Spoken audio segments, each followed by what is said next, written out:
Alors que personne croyait en lui pour la énième fois de sa carrière, Charles Oliveira a encore choqué la planète. Il a mis TKO Benel Dariush au premier round à l'UFC 289.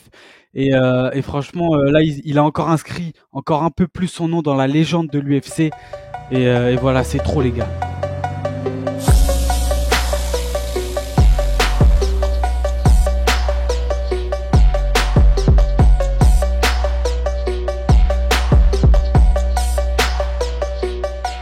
Donc on le rappelle quand même, Charles Oliveira, c'est 12 victoires pour ses 13 derniers combats. La seule défaite qu'il a eue, c'était face à Islam Makhachev.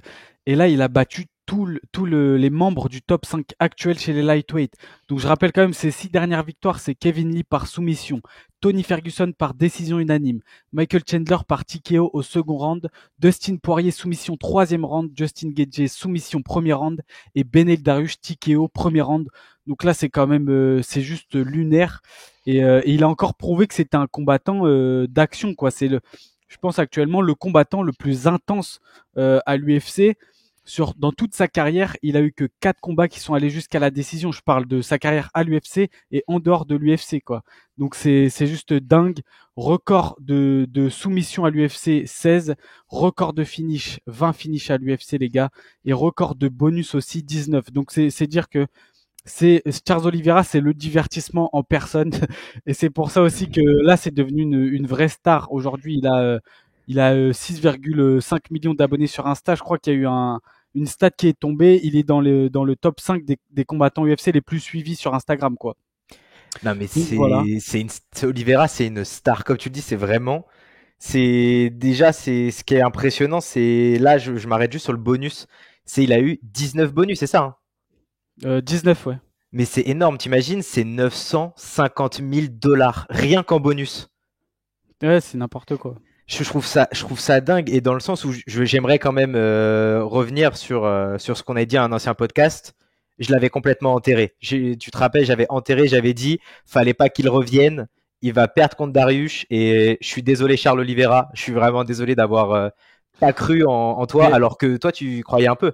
En vrai de vrai, la plupart des gens n'ont pas cru en Charles Oliveira, même la fanbase qu'il y a en France ou quoi, tout le monde, enfin la plupart des gens, je veux dire, voyaient Dariush s'imposer, tu vois. Et même moi dans le podcast, c'est vrai que je voyais beaucoup plus une victoire de Dariush, et avec plus le combat approchait, plus je me suis dit en vrai, avec Oliveira, il peut tout se passer dans un combat. En MMA déjà, il peut tout se passer, mais avec Oliveira, c'est doublé, tu vois. Et je me suis dit, en vrai, son striking agressif, il peut quand même faire la différence, parce que Dariush, c'est pas le meilleur striker de l'UFC, il fait très mal, mais il a des grosses lacunes en défense quand même. Et bah ça a payé pour Oliveira, quoi. Et on a vu que son striking était aiguisé encore une fois, et son agressivité, il y a peu de personnes à l'UFC qui peuvent la contenir. Tu vois, pour l'instant, il y a que Islam Makhachev qui a réussi à le faire sur les derniers combats. Non, mais je suis complètement d'accord avec toi dans le sens où en fait, pour moi, c'est un bon game plan de la part de Charles Oliveira. Je trouve pour moi, il s'est encore amélioré. Il a encore amélioré sa défense, surtout quand il est au sol. Au moment où Benil Dariush est en train de lui mettre un grand and pound, il défend bien. Tu vois, il contrôle bien le poignet, il esquive bien avec sa main droite. Il arrive à peu près toucher la main de Dariush pour pas qu'il prenne trop de coups. Et je trouve, je pense qu'on va en parler un petit peu, qu'il a essayé. Il évite un peu plus le sol. Il sait maintenant qu'en striking, il est bon. Il fait mal. C'est pas pour rien que Gaethje a dit, mais c'est le mec qui m'a frappé le plus fort dans ma vie, alors que Gaethje, le nombre de guerres qu'il a eu, c'est énorme. Et c'est là où peut-être il a gagné un peu plus en confiance en lui, c'est debout. Et il l'a montré contre Dariush. Mais c'est ça. Mais Oliveira, on revient pas sur son sol. C'est l'un des meilleurs sols de l'UFC.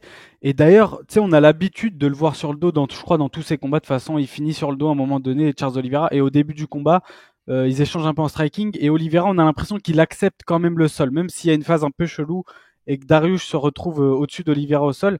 Il accepte le sol un peu pour pas se cramer sur une défense de takedown, parce que je suis persuadé qu'il pourrait beaucoup mieux défendre les amener au sol, Oliveira.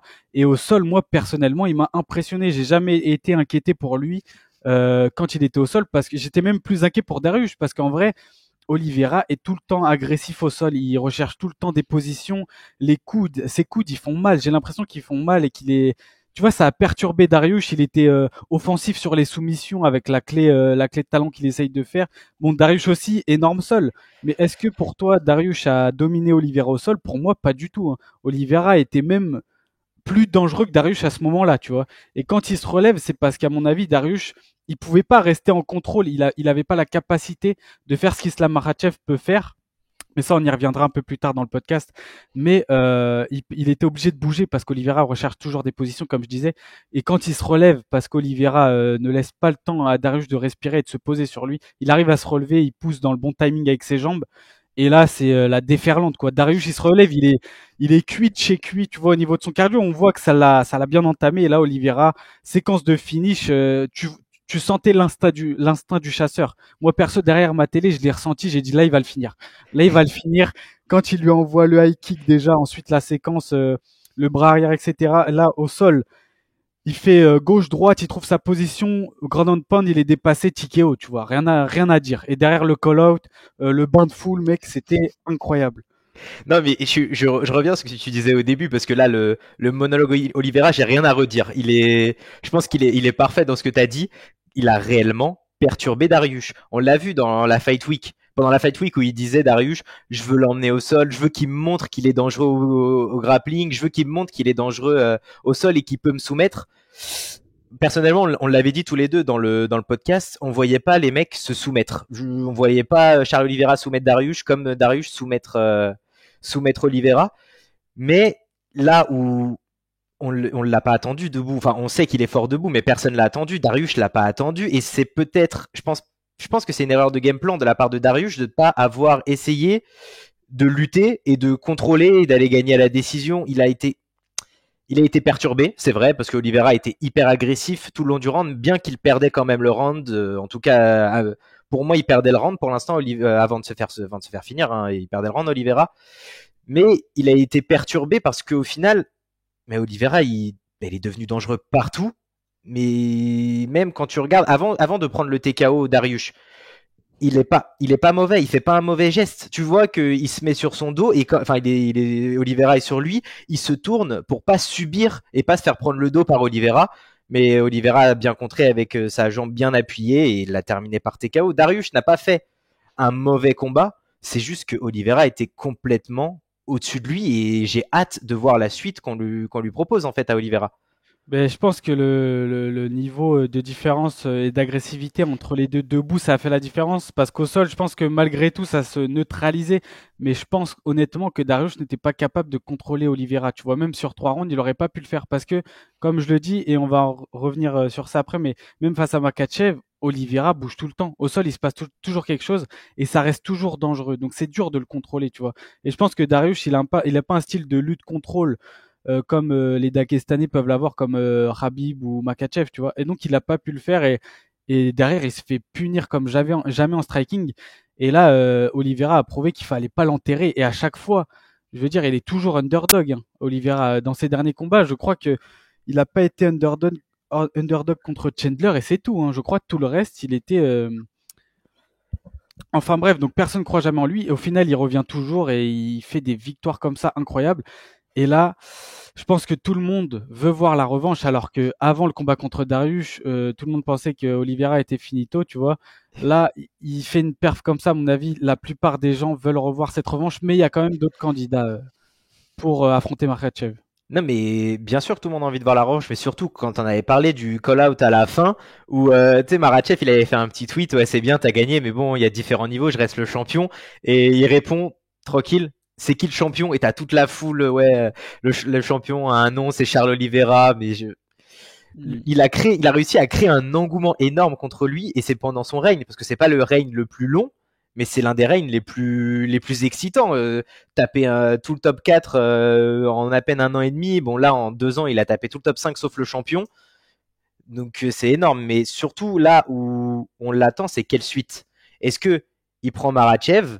Est-ce que Dana White il va lui donner cette chance ou pas? Est-ce que on va donner Volkanovski à Marachev? Ou bien il y a l'UFC 291, Poirier ou Geji. C'est pour moi, ça se mélange un peu entre ces mecs-là, quoi.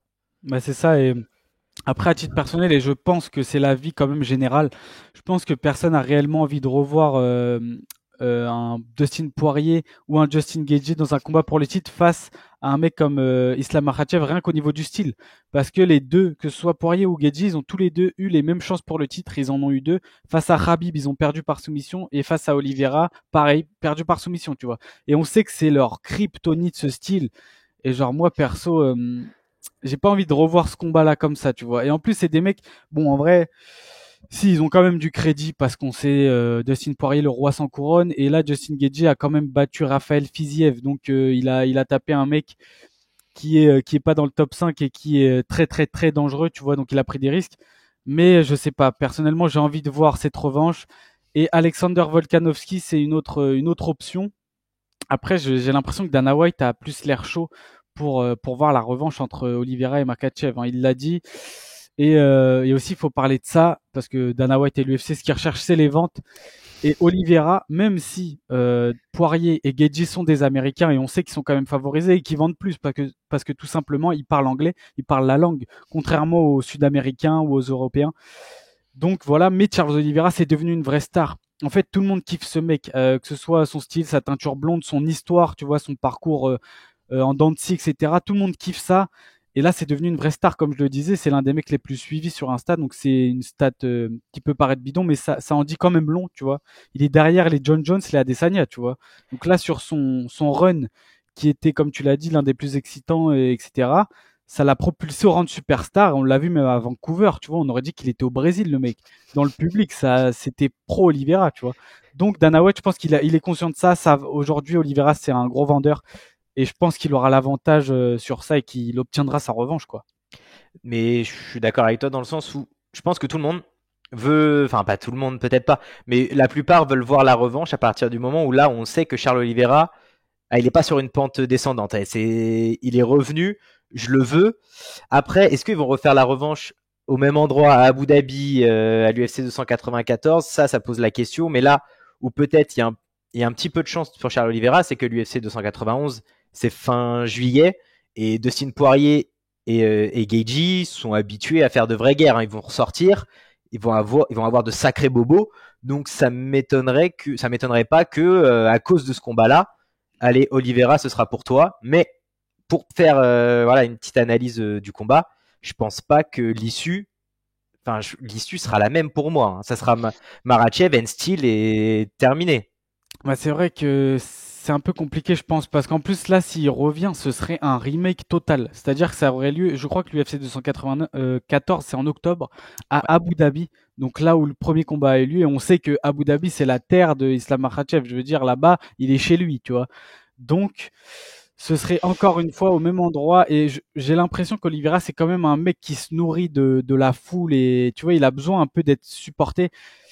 Et quand il est à l'extérieur comme ça, je pense que ça a un petit impact sur son mental. On sait que c'est un combattant hyper émotif. Même là, avant son combat contre Darius, je sais pas si tu as vu dans l'entrée, il a les larmes aux yeux, il est presque en train de pleurer. Je me suis dit, oh non, il nous fait un remake de Makhachev, parce que pour Makhachev, il était hyper émotif aussi. Il l'a dit après qu'il était dans une période de burn-out avec toute la pression d'être champion, etc. Et qu'il était, voilà, il était à bout mentalement.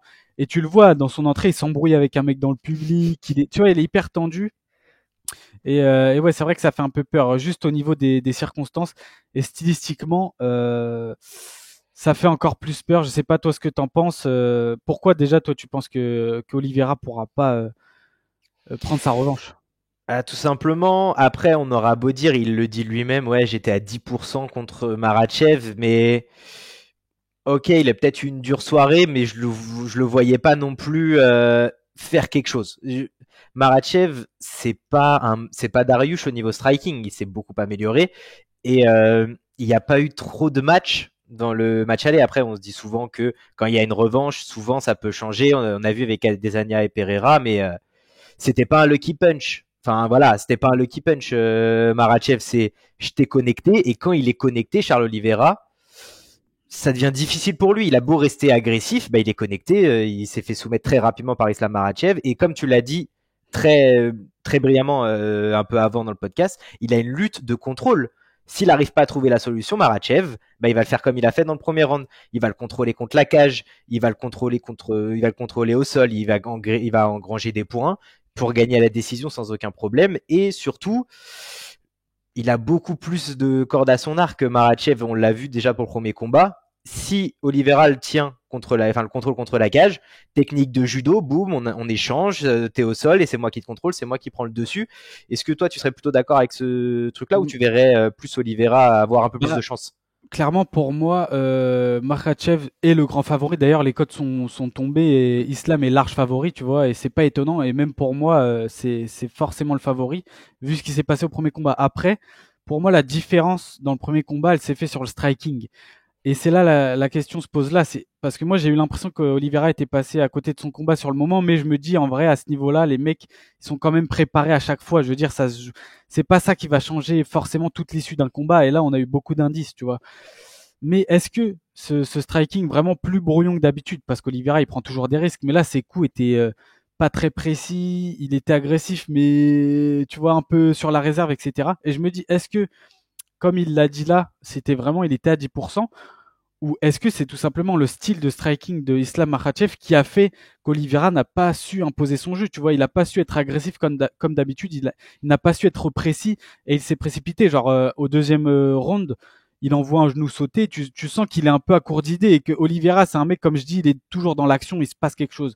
S'il perd ou il gagne, mais il va se passer quelque chose, un KO, une soumission. Là, il s'est dit, vas-y, je tente le tout pour le tout, coup de genou, là, qui s'est pris un contre.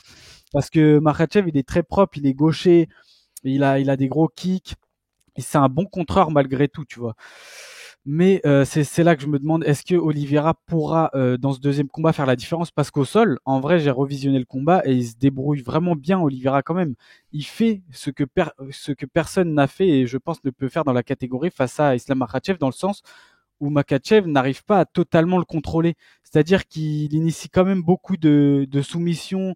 Il envoie un up kick à un moment donné, il tente un triangle. Tu vois, c'est très actif quand même. Encore toujours ses coudes. Donc au sol, je vois pas Makhachev finir Oliveira s'il ne l'a pas connecté avant. Je pense que sur la séquence de finition, c'est comme il l'a connecté. Oliveira, il est beaucoup moins réactif que d'habitude. Il se laisse un peu faire sur le bras-tête et je pense qu'il a pas eu tout simplement le temps de réagir avec la droite qui s'est pris avant, tu vois, la gauche. Et donc voilà, je pense que la différence se fait sur le striking. Et comme j'ai dit tout à l'heure, il se passe toujours quelque chose avec Oliveira. Et si il revient, il y a quand même une chance, même s'il est outsider, il y a quand même une chance qu'il arrive et qu'il éteigne Islam Makhachev. Tu vois, avec cette intensité qu'il met, je pense que c'est vraiment faisable. Et c'est la seule manière dont je le vois remporter le combat. Ah oui, alors je suis d'accord avec toi dans le sens où c'est peut-être la seule manière où il peut remporter le combat, c'est éteindre Makhachev comme Adriano Martins a pu le faire. Mais là, pour le coup, c'était réellement un mauvais game plan de Islam, alors qu'il pouvait gagner le combat. C'est pas le meilleur adversaire qu'il a affronté, Martins. Pourtant, c'est le seul qui l'a battu. Mais là où il y a peut-être un espoir pour Charles Oliveira, il y a eu le combat contre Volkanovski. Et Volkanovski, il a quand même montré beaucoup de failles dans la lutte d'Islam Makhachev. Il a réussi. Bon, après, on peut toujours discuter sur. Il a un sens de gravité plus bas, il est plus rapide, plus petit, mais il a donné des petites indications à certains combattants de poids léger. Regardez, voilà, il n'est pas invincible parce que voilà, il y a 3-2. Hein, voilà, techniquement, c'est le résultat est sans appel. Il y a 3-2. Volkanovski prend quand même 2 rounds. Il y a des détails et si ici il regarde bien et joue bien le game plan avec son agressivité, je pense que Oliveira pourra trouver cette faille qui lui permettra de connecter Islam Makhachev, mais bah, on l'a vu, il a beau être très technique, Charles Oliveira, Makhachev, il a une très belle défense en striking. Bien qu'il arrive à toucher, sa défense en striking est d'autant plus belle. C'est là où il est un peu plus fort que Khabib, c'est que Khabib n'est pas nécessairement un bon striking, il arrivait à toucher, mais c'était pas aussi impressionnant que peut l'être Islam Makhachev. Et là aussi, où ça peut être dangereux, Oliveira, c'est la différence de physique. Pour le coup, ils sont pas si différents au niveau de la taille, mais au niveau du gabarit, Islam Makhachev est plus gros qu'Oliveira. Ils ont beau tous les deux galérer à faire leur cutting. Dans la cage, on l'a bien vu. Islam Makhachev est énorme par rapport à Oliveira et je pense que pour la lutte, pour le game plan, pour tout ce que Islam Makhachev veut faire, c'est parfait.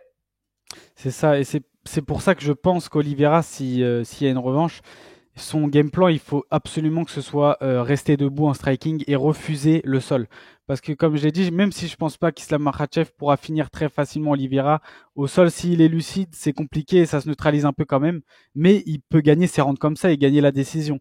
Et je pense pas qu'Oliveira, je ne pense vraiment pas qu'il pourrait soumettre Makhachev. C'est possible parce qu'avec Oliveira, il peut toujours, comme je dis, ça peut toujours arriver, mais très compliqué, il y a très peu de chances. Pour moi, ça doit être axé sur le striking et c'est là que la clé pour Oliveira, si jamais il veut changer quelque chose à l'issue précédente, c'est vraiment s'adapter par rapport à ce qui s'est passé au premier combat, en tirer les leçons et venir. Je pense que la clé, ce sera aussi pour lui de gérer mieux son agressivité. C'est-à-dire de ni d'être trop sur la réserve, ni d'être trop agressif directement, parce que Makhachev, il s'attend à ça, tu vois. Je pense qu'il faudra qu'il gère son agressivité et qu'il surprenne Islam Makhachev, parce que malgré tout, Oliveira peut faire des choses en striking qu'Islam Makhachev ne peut absolument pas faire, tu vois. Rien qu'au niveau de la précision, même de la puissance, on le répète souvent, mais Oliveira, c'est un mec hyper puissant, il fait trop mal, tu vois. Justin Gaethje l'a dit, Benel Dariush, on l'a vu, tu vois. Il fait trop mal, il est précis. Donc, moi, personnellement, la revanche, elle me hype carrément. Je pense qu'elle hype pas mal de personnes. Et l'UFC, à mon avis, ils ont déjà leur plan pour teaser le combat. Ça va être quoi, à mon avis, hein, ça va être, regardez, Alexander Volkanovski a montré qu'Islam Makhachev était humain, c'est pas un robot. Et Charles Oliveira n'était qu'à 10% pendant le premier combat. Là, il va être à 100%. Voilà, tu vois. Donc, je pense que ça peut clairement vendre à mort et encore plus que le premier combat. Donc ouais, franchement, j'ai hâte. Non, mais t'as tout résumé. Si l'UFC fait ce combat-là, les images, elles sont déjà là. Le premier combat, non, j'étais pas bien. Quand il parle au micro, ouais, Dana White, j'ai tout fait pour l'UFC. Donnez-moi une autre chance. Il combat Dariush, il le bat, il revient. Le champion a un seul nom. Puis voilà, les entraînements de Makhachev au Daghestan, aux États-Unis.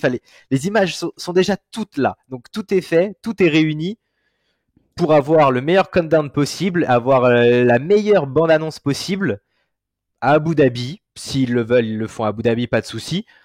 J'aimerais bien qu'ils le fassent au Brésil cette fois-ci, mais bon, je pense qu'ils vont le faire quand même à Abu Dhabi.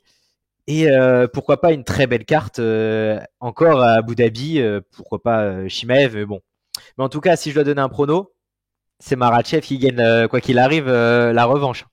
Bah, je pense qu'il est encore un peu tôt pour les pronos, mais en vrai, même si j'ai envie que Charles Oliveira remporte, là pour moi le grand favori dans tous les cas, c'est pour le moment c'est Islam Makhachev, tu vois. Et ce sera aussi Islam Makhachev juste avant le combat, si il y a le combat. Mais j'aimerais voir Charles Oliveira l'emporter. Je pense que sa seule issue, c'est de le remporter debout avec un gros KO, un gros TKO. Mais voilà, en tout cas, le combat, si la revanche a lieu, comme tu dis, moi j'aurais aimé au Brésil, mais on sait que l'UFC, ils vont à Abu Dhabi pour des raisons financières et que là, ça risque pas d'échapper à la règle, hein. Donc, tout simplement, ce sera encore une fois à Abu Dhabi et c'est ça mon grand regret personnellement. J'aurais aimé que ce soit chez Oliveira cette fois-ci. Mais voilà, les gars, en tout cas, d'ailleurs, excuse-moi, est-ce que tu as un dernier mot, peut-être pour le podcast? Non, non, j'ai aucun dernier mot, t'as vraiment tout dit. Dommage que ce soit pas au Brésil. Mais que ce soit au Brésil ou où tu veux, aux États-Unis et à Abu Dhabi, Islam Makhachev sera le champion, hein. Hmm. On verra ça, mec. Mais voilà les gars, en tout cas, dites-nous vous ce que vous pensez de tout ça en commentaire. Est-ce que vous pensez que Charles Oliveira aurait ses chances dans une revanche face à Islam Makhachev? Qu'est-ce que vous avez pensé de sa performance face à Beneil Dariush? Et puis nous on se retrouve bientôt pour un prochain podcast. N'hésitez pas à liker, commenter comme d'habitude. C'était Actu MMA. Ciao.